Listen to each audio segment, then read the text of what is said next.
Hello বন্ধুরা, আজ আমি বানাবো ওলকপি দিয়ে মাছের ঝোল। এর জন্য আমি একটা ওলকপি এবং একটা আলু নিয়ে নিয়েছি। মাছে নুন এবং হলুদ মাখিয়ে নিয়েছি। প্রথমে আমরা ওলকপি এবং আলু কেটে নিয়েছি।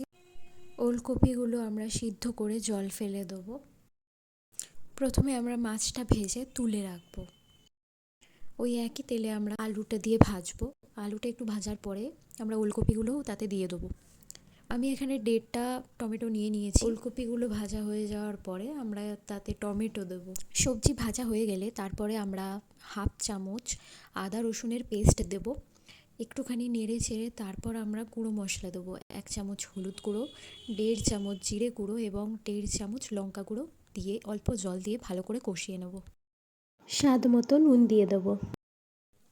ভালো করে কষানো হয়ে গেলে এবার আমরা জল দিয়ে চাপা দিয়ে দেবো যাতে আলুটা সিদ্ধ হয়ে যায়।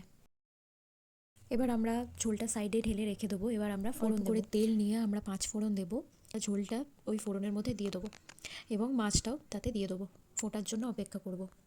ঝোলটা ভালো করে ফুটে গেলেই রেডি হয়ে গেছে আমাদের ওলকপি দিয়ে মাছের ঝোল। শীতকালে ওলকপি খুবই একটা কমন সবজি যেটা বাজারে পাওয়া যায়। আপনারা অবশ্যই বাড়িতে ট্রাই করবেন আর কমেন্ট করে জানাবেন যে কেমন লাগলো।